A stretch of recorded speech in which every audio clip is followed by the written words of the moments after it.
Anda kembali bersama kami di Editorial Media Indonesia dan pada kesempatan kali ini kita akan menghubungi Trubus Rahadiansyah, pengamat kebijakan publik. Selamat pagi Pak Trubus. Selamat pagi Mas Didi. Pak Trubus, kalau kita berkaca dari tempat domisili Anda saja, apakah banyak perubahan PSBB dengan mekanisme sebelumnya? Mungkin bisa ceritakan. Iya, menurut saya sih sejak diterapkannya social distancing, kemudian physical distancing misalnya, kemudian sekarang dengan kebijakan PSBB ya tak banyak perubahan gitu ya. Secara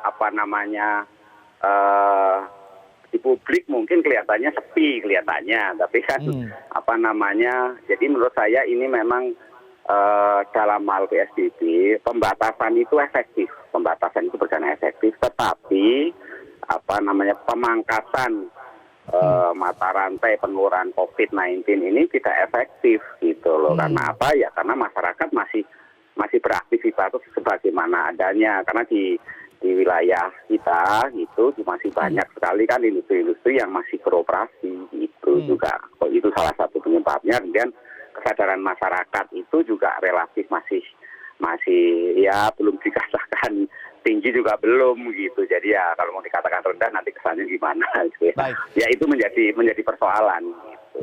Baik, Pak Trubus, kalau kita berkaca dari statement dari Presiden Republik Indonesia yang katanya akan melakukan evaluasi, kira-kira level apa yang dievaluasi dan poin apa yang saat ini harus segera dievaluasi?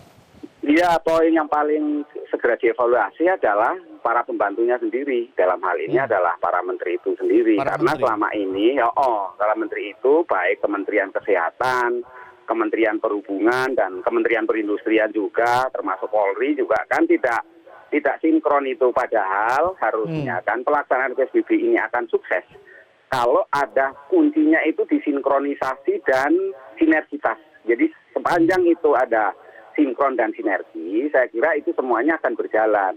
Persoalannya kan selama ini kementerian dan lembaga itu selalu ego sektoral gitu. Jadi misalnya Kementerian Perhubungan melarang, misalnya membolehkan ojol, misalnya salah satunya di Permenhub nomor 18, kemudian Permenkes nomor 9 juga bertentangan. Ada izin-izin juga dari Kementerian Perindustrian, termasuk misalnya di wilayah penyangga itu di Tangerang masih ada 4.400 lebih ya kan industri yang masih beroperasional. Nah ini juga menjadi situasi yang kemudian istilahnya itu kusut gitu loh soal PSBB, dan kebijakan PSBB ini dalam penerapannya memang terkesan jadi loyo gitu karena banyak sekali yang diminta misalnya mengenai KRL itu kan menjadi sulit karena berkali-kali misalnya Gubernur DKI atau Gubernur Jawa Barat meminta untuk dihentikan, tapi juga pemerintah pusat tetap tidak mau ya. Ini kan juga menjadi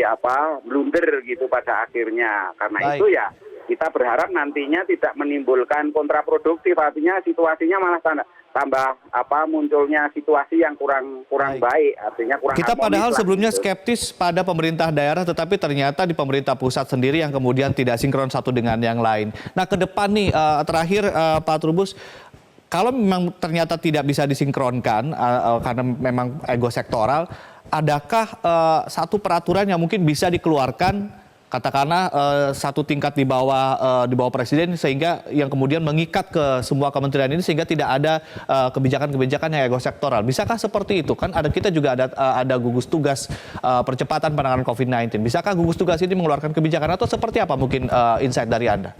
Iya, menurut saya sih memang perlu dikeluarkan peraturan. Sebenarnya peraturan PP 21 itu sudah cukup itu, asal masing-masing kementerian itu bisa mempunyai pola pemahaman visi yang sama gitu loh.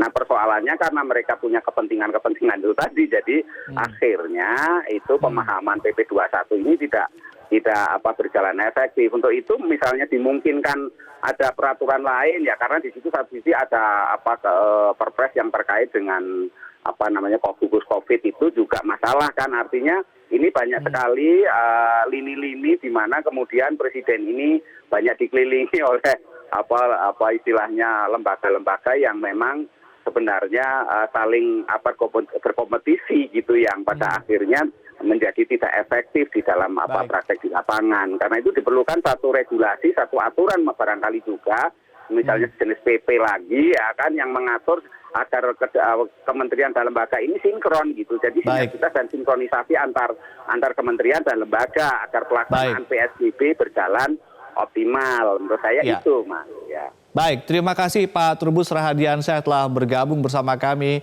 di Editorial Media Indonesia. Bang Helman, padahal di awal Presiden sendiri bilang tidak ada visi menteri, adanya visi presiden, visi Pak Jokowi. Tetapi dalam konteks pandemi ini saja ternyata visi itu bermacam-macam begitu, ada banyak kepentingan. Sehingga kemudian di bawah juga masyarakat juga kita lihat faktanya seperti ini. Ya, memang intinya sebetulnya tadi Pak Trubus kan udah membuka clue-nya kan. Ego sektoral. Jadi masing-masing kementerian itu punya ego. Dan itu yang belum bisa mereka hilangkan kan. Ego atau kepentingan? Ya, pokoknya saya tidak mau bilang kepentingan. Nanti kalau saya bilang kepentingan kan terlalu vulgar kan. Kalau ada ego pasti ada kepentingan kan. Tapi untuk tidak menimbulkan sakwa sangka, kita bilang aja dulu ego kan gitu kan. Nah, sebetulnya kan tadi kan Bung Ade kan bertanya, apakah diperlukan peraturan lagi gitu kan?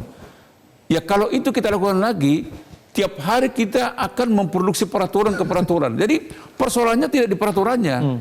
Kalau semua kementerian ini, menteri-menteri ini menghilangkan egonya, sebetulnya tidak akan ada silang sengketa ini. Jadi sebetulnya kan sudah jelas, Permenkes itu sudah jelas dan tegas bahwa ojol tidak bisa membawa boncengan kan gitu kan. Kalau bawa boncengan tindakan begitu. Industri kan? Juga industri yang tidak masuk di dalam kategori untuk yang sangat esensial harus tutup. Kok bisa buka kan gitu kan? Jadi menurut saya Kementerian Perindustrian juga harus konsekuen. Kalau memang itu tidak termasuk yang sangat esensial, ya tutup. Dia tidak boleh mengeluarkan rekomendasi. Bupati, gubernur sekitar Jakarta ini kan sudah minta juga KRL tutup kan. Menurut saya juga hentikan dulu.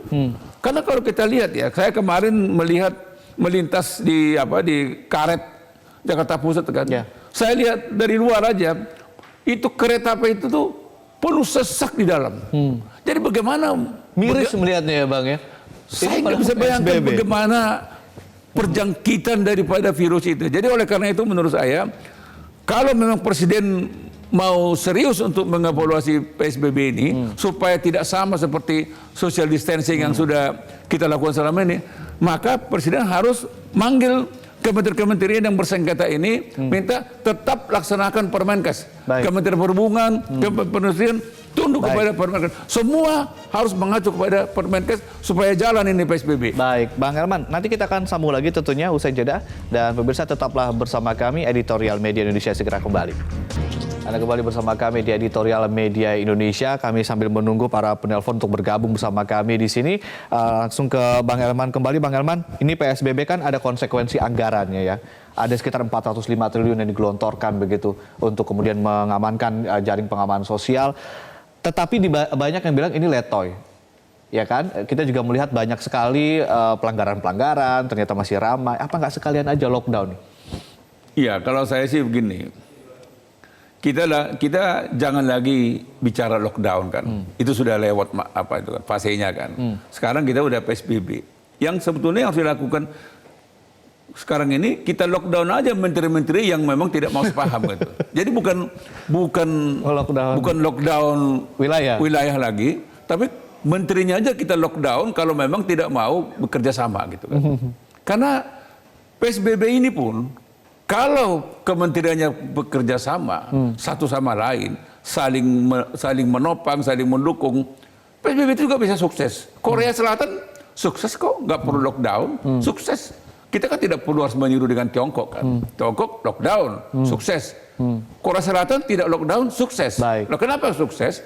Karena mereka selaras, sejalan, seiring. Arah, nah, gitu. Jadi sekali lagi saya bilang, menterinya aja di lockdown kalau memang tidak bisa sepaham.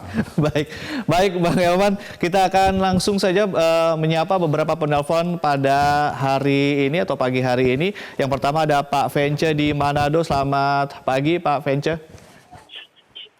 Selamat pagi Bung Ade, selamat pagi, shalom Bung Helman. Silakan Pak Vence, apa opini Anda? Ya, jadi begini Bung Ade, saya kadang-kadang ketawa.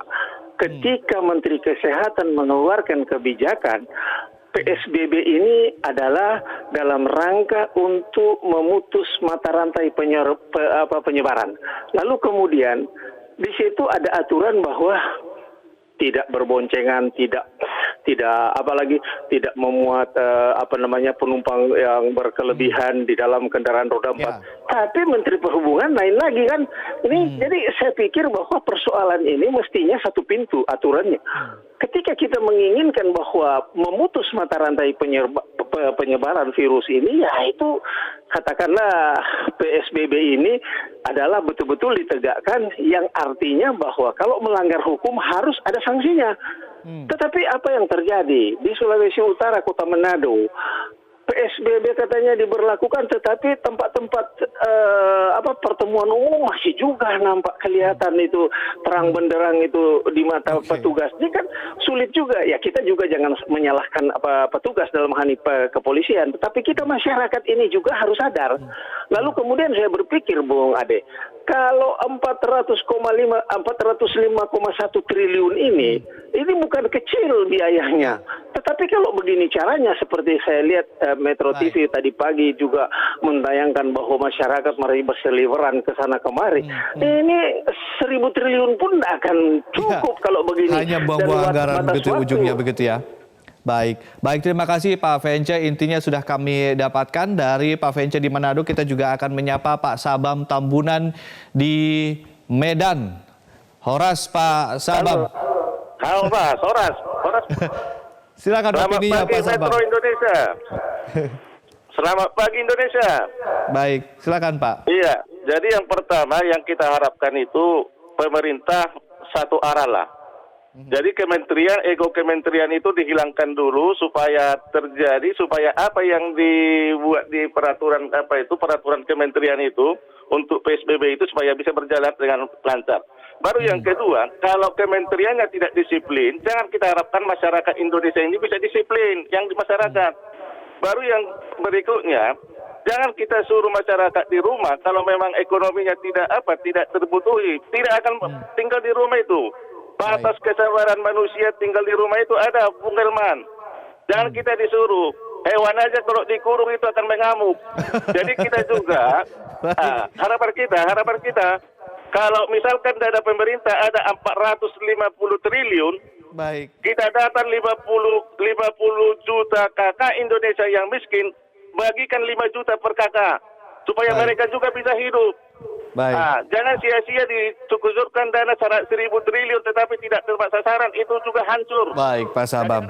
Baik Pak Sabam lebih menyoroti bagaimana bantuan jaring pengaman sosial sehingga kemudian masyarakat kalau kebutuhan pribadinya sudah terpenuhi maka mereka juga nggak akan keluar, begitu intinya ya. Lalu berikutnya ada Pak Bambang Saptono di Surakarta. Selamat pagi Pak Bambang. Ya, selamat pagi Metro TV dan selamat pagi saudaraku bangsa Indonesia. Baik, silakan Pak Bambang, apa opini Anda menyikapi bagaimana PSBB saat ini diterapkan di Indonesia? Keputusan yang sangat tepat bila Presiden Joko Widodo hendak mengevaluasi pelaksanaan PSBB atau pembatasan sosial berskala besar dalam penanggulangan virus corona saat ini, Mas. Hal ini dikarenakan PSBB belum dilaksanakan secara konsisten atau masih terkesan setengah hati, sehingga jumlah korban virus corona belum berkurang, baik korban yang terinfeksi maupun yang meninggal dunia. Adapun evaluasi di dalam pelaksanaan PSBB ini diantaranya adalah ketegasan kebijakan dan penegakan sanksi terhadap pihak yang melanggar ketentuan PSBB. Antara lain, Mas, 1, masih banyaknya masyarakat keluar rumah berkerumun di pasar, kemudian di tempat umum, dan yang lain sebagainya. Kemudian yang kedua, kebijakan Kementerian Kesehatan dan Perhubungan yang masih berjalan sendiri-sendiri. Contoh terkait dengan kebijakan ojol dan juga kebijakan angkutan umum. Kemudian yang ketiga, kebijakan Kementerian Kesehatan dan kebijakan dengan Kementerian Perindustrian yang belum menyatu. Contoh, masih ada pabrik atau perusahaan yang tetap beroperasi. Yang keempat, saya sependapat memperbanyak alat pemeriksaan PCR, di mana sampai sekarang ini masih sangat sedikit jumlahnya, yaitu dari 1 juta orang baru terlayani 52. Kemudian yang 5, memperbanyak rumah sakit untuk menangani pasien terinfeksi, apalagi Mas, Indonesia berprestasi untuk menyembuhkan bisa lebih banyak dari yang meninggal dunia. Baik. Kemudian yang terakhir, Baik. kami mengecam pada pihak yang akan melakukan aksi demo turun ke jalan pada tanggal 30 April nanti dengan jumlah massa ribuan orang. Ini sangat bertentangan dengan ketentuan penanggulangan Baik. pandemi virus corona. Baik, ada beberapa poin dari Pak Bambang Saptono di Surakarta. Intinya ada beberapa poin nanti kita akan juga bahas bersama Bung Elman. Kita terakhir ada Pak Ian di Bekasi, Jawa Barat. Selamat pagi Pak Ian, apa yang ingin Anda utarakan melihat fakta ternyata PSBB masih berjalannya, masih ramai begitu ya, transportasi masih ramai. Oke, baik, selamat pagi Metro TV. Sebenarnya pendapat saya sebenarnya sama aja sama yang sebelum-sebelumnya. Cuman satu yang dua hal yang saya mau utarakan di sini. Pertama, saya melihat pelaksanaan PSBB yang menjaga titik-titik checkpoint itu sebenarnya nggak ada gunanya ya. Kita bukannya nyari teroris soalnya. Jadi yang paling penting buat saya itu menjaga yang ngecek yang ada di lingkungan perumahan gitu Pak. Jadi saya ini tinggal nggak jauh dari kantor wali kota Bekasi. Saya udah sering sekali komentar di Instagramnya wali kota dan wakil wali kota. Saya juga pernah telepon ke 15444. Salah satunya gini, nggak jauh dari kantor wali kota Bekasi itu, ini Kayu Ringin Jaya ini kan nomor 2 yang positifnya paling banyak. Sebelumnya nomor 1, cuman dua hari ini udah kesalip ya sama Kelurahan Aren Jaya. Nah, saya udah sering kali bilang ada rumah makan di jalan ini buka menerima orang makan di tempat yang jualnya nggak pakai masker, terus banyak tempat-tempat nongkrong, ada juga warung-warung yang buka sampai tengah malam. Baik. Itu sampai detik ini nggak ada ininya tindak lanjutnya gitu aja. Terima kasih. Baik, konsistensi itu artinya begitu ya untuk penerapan PSBB ini. Ada beberapa penelpon tadi dan banyak sekali poin-poin yang tentunya kita jadikan catatan begitu ya. Bagaimana Bang Elman mengomentari dan juga mungkin merespon opini-opini ini? Ya, kalau kita simak apa yang disampaikan oleh pemirsa pagi ini, intinya pertama adalah harus ada sinkronisasi ya. Ketegasan juga ya. Di dalam aparat pelaksanakan. Sebetulnya sini kan kementerian yang kita sudah utarakan di awal tadi kan. Nah, kedua, memang evaluasi ini juga evaluasi yang betul-betul evaluasi gitu ya. Jadi Presiden sudah bilang akan evaluasi, ya evaluasi. Tadi disinggung juga mengenai misalnya soal pengadaan laboratorium kan. Dan juga PCR. Ya, jadi sekarang ini kan kita kan baru berapa? 27. Nah, Anda bisa bayangin Malaysia itu 43 laboratoriumnya. Jadi bagaimana kita bisa mengoptimalkan 27 laboratorium untuk seluruh Indonesia. 260 juta jiwa penduduk. Nah, ini juga mestinya dari dulu kan hanya pernyataan. Kita nanti menuju 78 atau 79 laboratorium kan. Kapan gitu kan?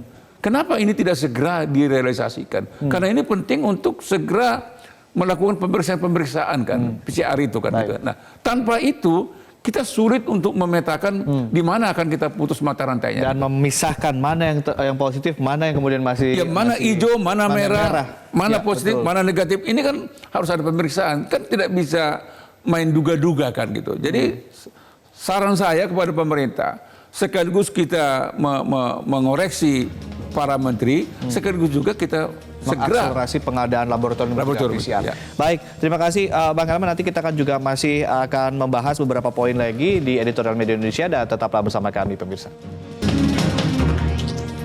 Kembali bersama kami di Editorial Media Indonesia. Tentu kita akan lanjut lagi berbincang dengan Bang Elman. Bang Elman, saya tertarik dengan pernyataan Pak Sabam tadi, hewan saja kalau dikurung terus tanpa dikasih makan pas berontak mau keluar gitu ya.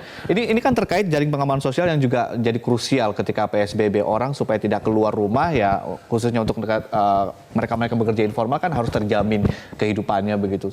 Kita lihat faktanya, tapi banyak yang ternyata salah sasaran itu untuk bantuan sosial. Ini bagaimana menurut Anda, Bang Elman? Ya, jadi sebelum kita jawab pernyataannya Bung Sabam tadi kan, persoalan mendasar kita sekarang ini adalah persoalan data. Persoalan data yang tidak akurat. Saya tidak bisa membayangkan bagaimana kita mau menuntaskan virus ini, sementara data aja kita tidak punya yang akurat ya. Contoh misalnya, Metro sudah beberapa kali menayangkan untuk bansos ya. bansos yang terakhir yang di Sunter ya. Bayangkan masyarakat yang seharusnya membantu justru mendapat bansos kan. Rumahnya lantai 2. Rumahnya lantai 2, kalangan mampu. mobil, kalangan mampu kan. Nah, ini artinya datanya tidak akurat kan. Lalu bagaimana kita bisa mau menuntaskan virus ini kalau datanya aja kita tidak punya? Itu sebabnya kita nggak boleh juga meremehkan pernyataan ID ya, yang meragukan angka-angka yang mati itu ya. Jadi kan ID kan meragukan itu kan. Ya. Langsung dijawab oleh juru bicara pemerintah, ya data kita adalah data yang akurat. Ya. Setuju. Tapi maksud saya perdebatan data ini jangan hanya dalam tataran perdebatan. Memang harus segera dicari bagaimana Dan perbaiki begitu. perbaiki gitu kan. Jadi jangan sampai terulang bansos saja yang menerima bukan orang yang berhak kan begitu kan. Kontras sekali bahkan Kontras. kondisinya. Nah, jadi oleh karena itu menurut saya di saat-saat yang akan datang memang pemerintah harus mengoreksi seluruh kebijakan-kebijakan yang sudah dan akan dilaksanakan. Artinya evaluasi di sini bukan hanya evaluasi bagaimana kebijakan peraturan, tapi evaluasi soal data ini juga harus jadi concern penting begitu ya, Bang Elman ya? Ya pasti, karena gini ya, memang bagaimana kita bisa mendapat data sementara tadi saya singgung mengenai laboratorium saja kita sangat minim. Bagaimana laboratorium yang hanya 27 laboratorium itu mampu melayani seluruh Indonesia gitu kan. Udah pasti sering terlambat kan. Itu sebabnya banyak yang meninggal. Nah, Pak. banyak PDP meninggal, banyak yang meninggal. belum kita anggap positif kan. Masih dalam pemantauan dia udah meninggal. Memang data ini tidak dijadikan menjadi angka meninggal karena corona kan. Tetapi kan kalau ini dibiarkan, ya kita tidak akan sukses. Kita tidak akan bisa memutus mantara rantai. Artinya ada dua macam data yang kita bicarakan, data soal kesehatan, lalu kemudian juga data soal bansos begitu ya. Data dua-duanya sangat-sangat penting saat ini, sangat-sangat krusial. Ini kan saling apa kan? Ya kalau data di bansos tidak benar, data di sini juga pasti tidak benar kan? Ya, sebagai cerminan begitu. Sebagai cerminan. Soal data nih, Bang, sebetulnya media kan sering teriak-teriak bagaimana data ini sudah tidak sinkron, data bantuan misalnya katakanlah jauh sebelum corona ya, bantuan-bantuan sosial juga banyak yang kemudian tidak tepat sasaran karena datanya masih data lama. Tetapi kemudian ini tidak diperbarui sangat lama sehingga terjadi wabah seperti ini, terkaget-kaget, data pun masih data yang lama dan apa yang terjadi saat ini? Biasanya kan kita ini kan kalau ada dana untuk dikucurkan untuk orang miskin misalnya kan, biasanya itu data orang miskin tiba-tiba meledak itu. Tapi kalau ada evaluasi kepada pemerintah daerah soal angka kemiskinan, keberhasilan dan apa, biasanya itu angka kemiskinan itu menurun. Jadi kalau untuk prestasi, angka kemiskinan itu selalu berkurang, tetapi ketika ada janji bansos untuk kaum miskin itu tiba-tiba meledak.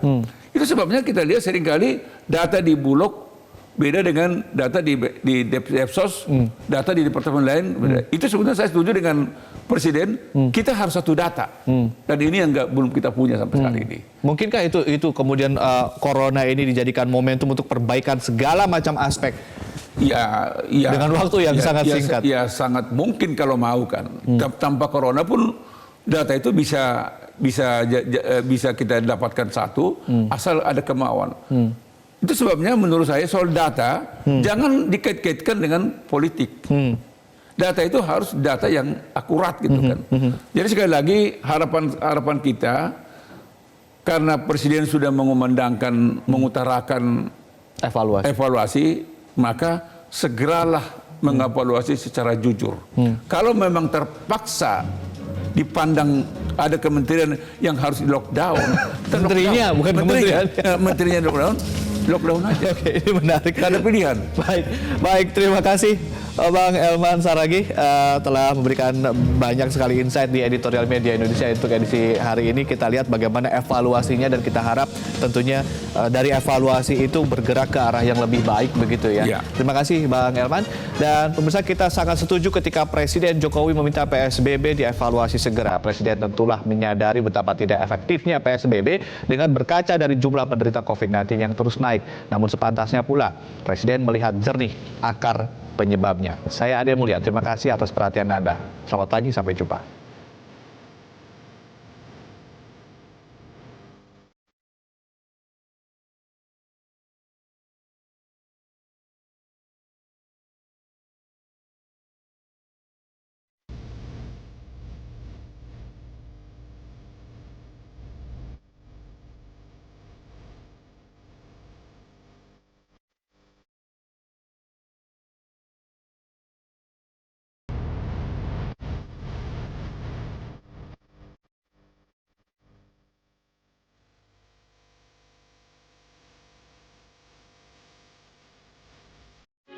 Metro TV, knowledge to elevate.